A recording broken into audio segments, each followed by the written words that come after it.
to have you with us and to share your testimonies. I know we have so much to Hi, learn. Godlywood people. And we have so much to learn from a woman like you, and that's why we chose you to interview you. And one of my first questions that I came to my mind, what inspired you to make this Be Woman group?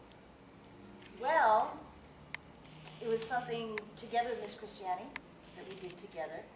And part of it was because we were watching the women in the church, and we noticed that a lot of them were getting a lot of good information from the pastors. They were learning things in the services, in the campaigns, from the sermons. But there are a lot of specific things just for women that they weren't getting.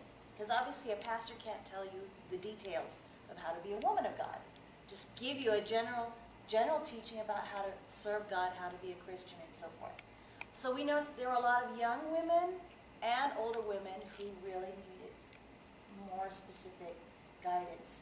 So we started the sisterhood for the younger ones. And then first the sisterhood was for up until 30. And then we decided to switch that around. And then we decided, well, there are lots of women of all ages that need this. So we didn't want to just single out the young ones. So we decided the V women. And I remember we were trying to figure out, what do we call the V women? We have the sisterhood.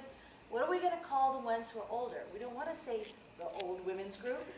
And we didn't want to say the mature women's group. We didn't want to say, we wanted to say something that would signify a woman who was full of vitality, full of life. Because that's, women of God, no matter what age you are, that's who you should be. And that was the time that Miss Christianity was starting with her idea of the book, of the V-Woman book, of the Virtuous Woman book. And she didn't want to just call it the Virtuous Woman book. So she came up with V-Woman, and then she said, I know, the V-Woman group. And voila, here you are. Wonderful.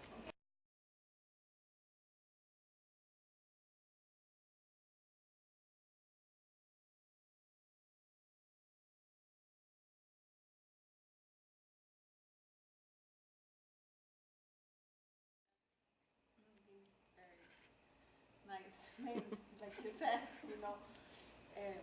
we are the woman, the virtuous woman, which that what makes woman of God. I love that idea that Miss Christianity and you came up with. Another thing that I would like to ask you is, how did you balance the work of God, the be woman, your children, being a very busy woman, you are a very busy woman because you have to comply with your husband's needs, your children's needs, and God's needs, plus us. How did you balance that? How did you make time for all this? Well, sometimes I did a good job, and sometimes I didn't. It's not always easy. You never really do a perfect job of it, but you always try. You always try, but you can't, sometimes you do it well, sometimes you don't. But the idea is you have to realize what is your priority, what comes first. And for a woman of God, your priority, of course, is your relationship to God, keeping your communion with God, but second comes your husband. And whatever his needs are, whatever his priorities are, have to be your priorities. And because, fortunately, I have a husband who's really understanding, and he supports me and he encourages me in this, then, he says, go for it, go ahead. You have this group meeting, you have this activity to do, go, do it, go, be blessed. And so he encourages me. But I have to make sure that I put him first and take good care of him, take good care of my children as well. And, in the work of God, when you're serving God first and you make sure your priorities are right, the other things fall into place. So that's pretty much the rule that I follow to get things done.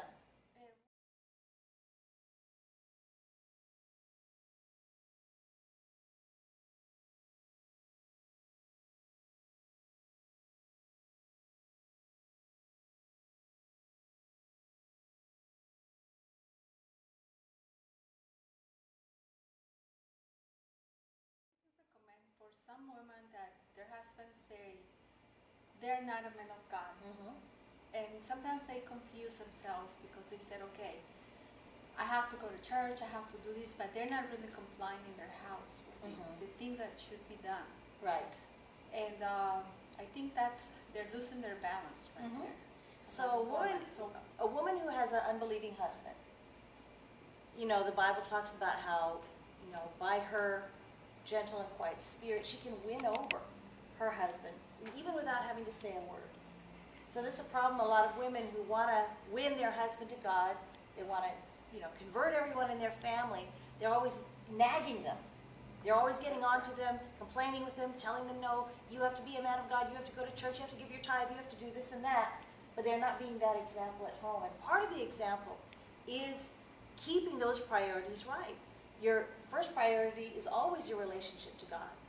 Making sure you have that communion, getting rid of sin, whatever blocks you. Second is your relationship to your husband. So if you want to win him to God, you have to let him know that he is first in your life, and well, second only to God in your life. Only second to God, so that you treat him well, you show him respect, you care for him, you become a friend to him. And a lot of women don't know how to be friends to their husband. They treat them like a business partner, or just a guy who just shows up to pay the bills. But when you are a friend to him, there's a subtle way that you can influence him through your kindness in gentle ways that can kind of turn his heart towards you and towards your faith. And obviously there's some women whose husbands really don't want anything to do with God and will never give their lives to God. And so that's a choice she has to make to decide what she's going to do about her future. But as long as she is married to him, she has to make sure her priorities are right. And the rest, all the little details, God is going to work out for you and give you wisdom and reveal to you what to do. But you can't flip things upside down. Say, like what you're saying, you know, well, tough. You know, I'm going to go to church, but leave your house a mess. Leave your marriage a mess. You know, disrespect your husband, disrespect your kids. There's no testimony there. Well, thank you. It's been very helpful. Thanks for your advice. I'm sure a lot of us women that we need to watch this area in our lives where some women, we think just because I'm going to church, I'm serving God. Yeah. And that's a totally mistake, because you're serving God by Your life. the way your testimony. That's right. I wrote that statement that you just told us. Thank Okay. you very much. You're welcome. Darling? Anybody else? Seven. Yes, ma'am. How did you overcome your fears? Overcome my fears. Well, I had a lot of them starting, so I'd have to tell you my whole life story. So I can't tell you how I overcame every single one of them, but generally speaking, when you learn that you have authority over evil, that you have power in this world, no matter how weak the world sees you, and you really understand that the power of Jesus is in you, that no matter what evil is around you, no matter what negative things are going on around you, you have authority over it, there's no reason to have fears anymore. And if you do have a fear, you have to catch yourself and realize, what am I so afraid of? What am I so afraid of? I have authority. I have the power of Jesus, Jesus who died on the cross, who defeated Satan 2,000 years ago. I have that inside of me, so what am I scared of? And so that's how you deal with your fears, no matter how different they are, how varying they are, how they come and attack you, you can have authority over all of them. So that's my general answer to that. What kind of advice will you give to maybe a young girl? Because I think you went through it while you were a childhood, abuse from your parents or your father. Yeah. Well, there are a lot of things that you need to consider. I think the most important one is, I think, what I just mentioned about understanding your authority. That when you see that there's been abuse that you're going through at home, and you realize that there's something else there. It's not just you and the abusive person. There's some other being there. There's a spirit there behind the abuse. And that you have power over that spirit. That's when you find freedom. Because if you keep getting angry at the person who's abusing you, or becoming afraid of the person, being intimidated by the person, having hatred for the person, then you're dealing with, it's like you're dealing with the puppet and not the power behind the puppet. You understand what I'm saying? And so when you're always afraid of that person, or always hoping that person's going to change, or hoping that they'll apologize or never do it again, you'll always be a slave to that abuse, because there's a spirit behind it that is attacking you. So it's important for you to separate the abusive person from the spirit.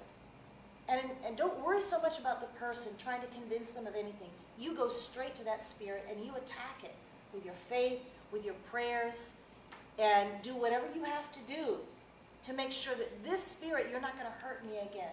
You're not going to follow me into other relationships. You're not going to follow me into another marriage or whatever. I'm done with you. And once you do that, you start realizing, who's my enemy? My enemy's not the person, my enemy's the spirit. Then you have to work on forgiving, which is really hard. Forgiving the person who is so weak that they allowed a demon to use them to hurt you. And that's a whole other story, and I don't think you have enough.